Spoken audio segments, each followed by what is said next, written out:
எல்லாருக்கும்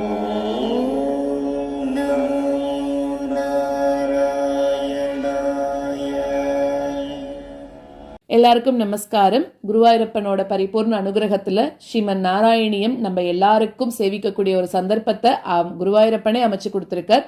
இதை படிக்கிற ஒருத்தொருத்தாலும் பெரும் பாக்கியசாலிகள் அப்படின்னு தான் சொல்லணும். ஏன்னா நாராயணியம் அப்படிங்கிறது எல்லாராலையும் படிக்க முடியாது. அதனால நம்ம படிக்கிற கேட்குற எல்லாருமே பாக்கியசாலிகள் தான். அவரோட அனுகிரகம் இருந்தால் மட்டும்தான் இதை நம்ம மேற்கொண்டு தொடர முடியும். அப்படி படிச்சுன்னு வந்துட்டு இருக்கக்கூடிய வகையில் 5 தசகம் முடிஞ்சு இன்னைக்கு 6வது தசகம் விராட் ஸ்வரூபம், விராட் புருஷரின் உருவம், விராட் வடிவம், இப்படியெல்லாம் அதுக்கு தலைப்பு. அதாவது போன தசகத்தில் நம்ம பார்த்தோம், பெருமாள் தன்கிட்ட இருந்தே இந்த அண்டத்தை பிளந்துண்டு விராட் வடிவம் எடுத்துட்டு எல்லாத்தையும் படைக்கிறார் அப்படின்னு பார்த்தோம். இந்த தசகத்துல அப்படி விராட் வடிவம் எடுத்துட்ட அந்த பெருமாளை திருவடியிலிருந்து திருமுடி வரைக்கும் ஒரு ஸ்லோகத்திலையும் அவ்வளோ அழகா பட்டத்திரி வர்ணிக்கிறார். ரொம்ப இன்ட்ரெஸ்டிங்கான தசகம் இது. பெருமாளை நம்மளும் அப்படியே அனுபவிக்க போறோம். இந்த தசகம் மூலமாக எல்லாரும் அப்படியே குருவாயூரப்பனை மனக்கண்ணால பிரார்த்திச்சுண்டு மனக்கண்ணால நினைச்சுண்டு அவரோட ஒரு அங்கங்களையும் எல்லாரும் சேர்ந்து அனுபவிக்கலாம். முதல் ஸ்லோகத்துல பெருமாளுக்கு தான் 14 உலகங்களும் சரீரமாக இருக்கு இல்லையா, அப்படி ஒன்னொன்னா வர்ணிக்க ஆரம்பிக்கிறார். அதுல பார்த்தோம் அப்படின்னாக்க உன்னோட அந்த உள்ளங்கால் இருக்கு இல்லையா, அவனோட உள்ளங்கால் தான் பாதாளம் அப்படின்னு சொல்றார். உன்னோட உள்ளங்கால் தான் பாதாளம். உன்னோட திருவடிகளோட மேல் பகுதி இருக்குல்ல, அதுதான் ரசாதலமாக இருக்கு அப்படின்றார். அடுத்ததாக உன்னோட 2 கணுக்கால்களும் தான் மகாதலமாக இருக்குன்னு பெரியவர்கள் வேதங்கள் எல்லாமே சொல்றது அப்படின்னு முதல் ஸ்லோகத்துல சொல்றார். 2வது ஸ்லோகத்துல உன்னோட கெண்டைக்கால் தான் தலாதலமாக இருக்கு, உன்னோட முழங்கால் தான் எப்படி இருக்கு, சுதலமாக இருக்கு, உன்னோட தொடைகள் தான் விதலமாக இருக்கு. அதாவது விதலம் அத்தலம் 2மாகவும் உன்னோட 2 தொடைகளும் இருக்கு அப்படின்னு சொல்றார். இடுப்பு பகுதி தான் பூலோகமாக இருக்கான். அடுத்ததாக தொப்புள் ஆகாயமாகவும் மார்பு ஸ்வர்க்கமாகவும் இருக்கு அப்படின்னு சொல்றார். அடுத்தது 3வது ஸ்லோகத்துல சொல்றார், 14 லோகங்களும் பெருமாளுக்கு திருமேனியாக இருக்கு. அப்படி ஒன்னொன்னா நம்ம பார்த்துன்னு வந்துட்டு இருக்கும்போது பெருமாளோட கழுத்து தான் மகர் லோகமா, பெருமாளோட முகம் தான் ஜனர் லோகமாக இருக்கு, பெருமாளோட நெத்தி தான் தபோலோகமாக இருக்கு, பெருமாளுக்கோட தலை தான் சத்தியலோகமாக இருக்கும். இந்த மாதிரி கூட லோகத்துல இருக்கக்கூடிய இன்னும் சில பொருட்களும் கூட உன்னோட திருமேனிலேயே அடங்கி இருக்கு. எல்லாமே பெருமாள் கிட்டேருந்து வந்தது தானே. நம்ம எல்லாரும் கூட பெருமாள் கிட்ட இருந்தா இருக்கோம். நம்மளும் இப்பவும் இருக்கிறது பெருமாளோட அந்த விராட் ஸ்வரூபத்துலதான் நம்மளும் இருந்துட்டு இருக்கோம். அதே மாதிரி அந்த பெருமாளோட சரீரத்திலேயே இங்க உலகத்துல இருக்கக்கூடிய எல்லாமே அடங்கி இருக்கு அப்படின்னு சொல்றார். அடுத்ததாக 4வது ஸ்லோகத்துல இந்த உலகத்துக்கெல்லாம் மூல காரணமாக இருக்கக்கூடியவன் பெருமாள் தான். அவரோட பிரம்மரந்திரம், அதாவது அந்த உச்சி இருக்கு இல்லையா, உச்சந்தலை, அதுதான் வேதங்களாக இருக்கான். பெருமாளோட தலைமுடி தான் மேகங்களாக இருக்கு. பெருமாளோட பிரகாசிக்கக்கூடிய புருவங்கள் அது 2ம் தான் பிரம்மதேவன் குடியிருக்கக்கூடிய மாளிகையாக இருக்கான்.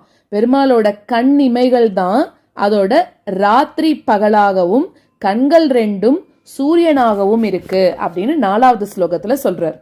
அடுத்ததாக 5வது ஸ்லோகத்திலையும் 6வது ஸ்லோகத்திலையும் என்ன சொல்றாருன்னா, பெருமாளோட கடைக்கண்ணோட பார்வை தான் எல்லா உலகங்களோட படைப்பாகவும் இருக்கான். பெருமாளோட திருக்காதுகள் தான் திக்குகளாக இருக்கு, மூக்கின் துவாரங்கள் தான் அஸ்வினி தேவதைகளாக இருக்கான். கீழ் உதடு பேராசையாகவும் மேல் உதடு வெட்கமாகவும் பற்கள் நட்சத்திரங்களோட கூட்டங்களாகவும் தெற்றிப்பல் யமனாகவும் இருக்கு. ஏன்னா இதுல பேராசையெல்லாம் பெருமாளுக்கு உண்டான்னா அப்படியெல்லாம் யோசிக்க கூடாது. ஏன்னா இந்த பெருமாளோட இந்த ஜெகமே பெருமாளோட திருமேனியாக இருக்கு. ஆனா அவர் எந்த விதமான கெடுதல்லையும் பட்டுக்கிறது கிடையாது. எல்லாத்துலயும் இருக்கார், ஆனா எல்லாத்துல இருந்தும் விலகி இருக்கார் அப்படின்னு சொல்றோம் இல்லையா. அது மாதிரி மொத்தமும் நல்லது கெட்டது எல்லாமே பெருமாளோட திருமேனியில தான் அடக்கம். ஆனா அவர் சுத்த சத்வமயமானவர், அவர் எதுலையும் கலக்காதவர். இங்க இருக்கக்கூடிய எந்த விதமான கெட்டதுலையும் சரி, ஏன்னா இங்க வந்துட்டார் அப்படிங்கும்போது மொத்தமும் அவரோட ஸ்வரூபம் அப்படிங்கும்போது இங்க எல்லாமே இருக்கு. மொத்தத்துக்கு மொத்தம் நெகட்டிவ் திங்ஸ் தான் இருக்கு. ஆனா பெருமாள் என்ன பண்றார் அப்படின்னாக்க எதுலையும் கலக்க மாட்டார், சுத்த சத்துவமாக இருப்பார் அப்படிங்கறத நம்ம புரிஞ்சுக்கணும். அதனால தெற்றிப்பல் யமனாக இருக்கு. இப்போ நம்ம முதல் 5 ஸ்லோகங்களை பார்க்கலாம். ஏவம் சதுர்தச ஜகன் மயதாம் கதஸ்ய பாதாளமீஷ தவ பாத தலம் வதந்தி பாதோர்த்வதேசம் அபிதேவ ரசாதலம் தே குல்பத்வயம் கலுமஹா தலமத்புதாத்மன். एवं चतुर्दश जगन्मयतां गतस्य एवं चतुर्दश जगन्मयतां गतस्य पातालमीश तव पादतलं वदन्ति पातालमीश तव पादतलं वदन्ति पादोद्वदेशमपि देवरसातलं ते पादोद्वदेशमपि देवरसातलं ते गुल्पद्वयं खलु महातलमद्बुधात्मन् गुल्पद्वयं खलु महातलमद्बुधात्मन्. एवं चतुर्दश जगन्मयतां गतस्य पातालमीश तव पादतलं वदन्ति पादोद्वदेशमपि देवरसातलं ते गुल्पद्वयं खलु महातलमद्बुधात्मन्. एवं चतुर्दश जगन्मयतां गतस्य पातालमीश तव पादतलं वदन्ति पादोद्वदेशमपि देवरसातलं ते गुल्पद्वयं खलु महातलमद्बुधात्मन्. जङ्गे तला तलमथो सुतलं च जानु किञ्चोरु भागयुगलं वितला तले द्वे क्षोणीतलं जगनम् अम्बरम् अङ्गनाभिः वक्षश्च शक्रनिलयस्तव चक्रपाणे. जङ्गे तला तलमथो सुतलं च जानु जङ्गे तला तलमथो सुतलं च जानु किञ्चोरुभागयुगलं वितला तले द्वे किञ्चोरुभागयुगलं वितला तले द्वे क्षोणीतलं जगनमम्बरमङ्गनाभिः क्षोणीतलं जगनमम्बरमङ्गनाभिः वक्षश्च शक्रनिलयस्तव चक्रपाणे वक्षश्च शक्रनिलयस्तव चक्रपाणे. जङ्गे तला तलमथो सुतलं च जानु किञ्चोरुभागयुगलं वितला तले द्वे क्षोणीतलं जगनमम्बरमङ्गनाभिः वक्षश्च शक्रनिलयस्तव चक्रपाणे.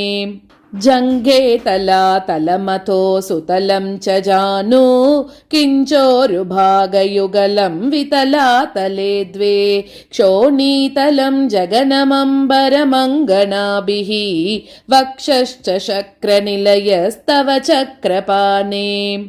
ग्रीवामहस्तव मुखं च जनस्तपस्तु पालं शिरस्तव समस्तमयस्य सत्यम्. एवं जगन्मयतनो जगदाश्रितैरपि अन्यैर्निबद्ध वपुषे भगवन् नमस्ते. ग्रीवामहस्तव मुखं च जनस्तपस्तु ग्रीवामहस्तव मुखं च जनस्तपस्तु पालं शिरस्तव समस्तमयस्य सत्यम् पालं शिरस्तव समस्तमयस्य सत्यम्. एवं जगन्मयतनो जगदाश्रितैरपि एवं जगन्मयतनो जगदाश्रितैरपि अन्यैर्निबद्ध अन्यैर्निबद्धवपुषे भगवन्नमस्ते अन्यैर्निबद्धवपुषे भगवन्नमस्ते ग्रीवामहस्तव मुखं च जनस्तपस्तु पालं शिरस्तव समस्तमयस्य सत्यम् एवं जगन्मयतनो जगदाश्रितैरपि अन्यैर्निबद्धवपुषे भगवन्नमस्ते ग्रीवामहस्तव मुखं च जनस्तपस्तु पालं शिरस्तव समस्तमयस्य सत्यम् एवं जगन्मयतनो जगदाश्रितैरपि अन्यैर्निबद्धवपुषे भगवन्नमस्ते त्वद् ब्रह्मरन्ध्र पदमीश्वर विश्वकन्द छन्दांसि केशव घनस्तव केशपाशाः उल्लासि चिल्लियुगलं द्रुहिणस्य गेहम् पक्ष्मानि रात्रिदिवसौ सविता च नेत्रे त्वद्ब्रह्मरन्ध्रपदमीश्वर विश्वकन्द त्वद्ब्रह्मरन्ध्रपदमीश्वर विश्वकन्द छन्दांसि केशवगणस्तव केशपाशाः छन्दांसि केशवगणस्तव केशपाशाः उल्लासि चिल्लियुगलं द्रुहिणस्य गेहम् उल्लासि चिल्लियुगलं द्रुहिणस्य गेहम् पक्ष्मानि रात्रिदिवसौ सविता च नेत्रे पक्ष्मानि रात्रिदिवसौ सविता च नेत्रे त्वद्ब्रह्मरन्ध्रपदमीश्वर विश्वकन्द छन्दांसि केशवगणस्तव केशपाशाः उल्लासि चिल्लियुगलं द्रुहिणस्य गेहम् पक्ष्मानि रात्रिदिवसौ सविता च नेत्रे त्वद्ब्रह्मरन्ध्रपदमीश्वर विश्वकन्द छन्दांसि केशवगणस्तव केशपाशाः उल्लासि चिल्लियुगलं द्रुहिणस्य गेहम् पक्ष्मानि रात्रिदिवसौ सविता च नेत्रे निःशेष विश्व रचना च कटाक्ष मोक्षः कर्णौ दिशोऽस्वि युगलं तव नासिके द्वे लोभत्रपे च भगवन् नदरोत्तरोष्टौ तारागणाश्च रदनाश् शमनश्च दंष्ट्रा निःशेष विश्वरचना च कटाक्ष मोक्षः निःशेष विश्वरचना च कटाक्ष मोक्षः कर्णौ दिशोऽस्वियुगलं तव नासिके द्वे कर्णौ दिशोऽस्वियुगलं तव नासिके द्वे लोभत्रपे च भगवन्नदरोत्तरोश्चौ लोभत्रपे च भगवन्नदरोत्तरोश्चौ तारागणाश्च रदना शमनश्च दंष्ट्रा तारागणाश्च रदना शमनश्च दंष्ट्रा निःशेष विश्वरचना च कटाक्ष मोक्षः कर्णौ दिशोऽस्वियुगलं तव नासिके द्वे लोभत्रपे च भगवन्नदरोत्तरोश्चौ तारागणाश्च रदना शमनश्च दंष्ट्रा निःशेष विश्वरचना च कटाक्ष मोक्षः कर्णौ दिशोऽस्वियुगलं तव नासिके द्वे लोभत्रपे च भगवन्नदरोत्तरोश्चौ तारागणाश्च रदना शमनश्च दंष्ट्रा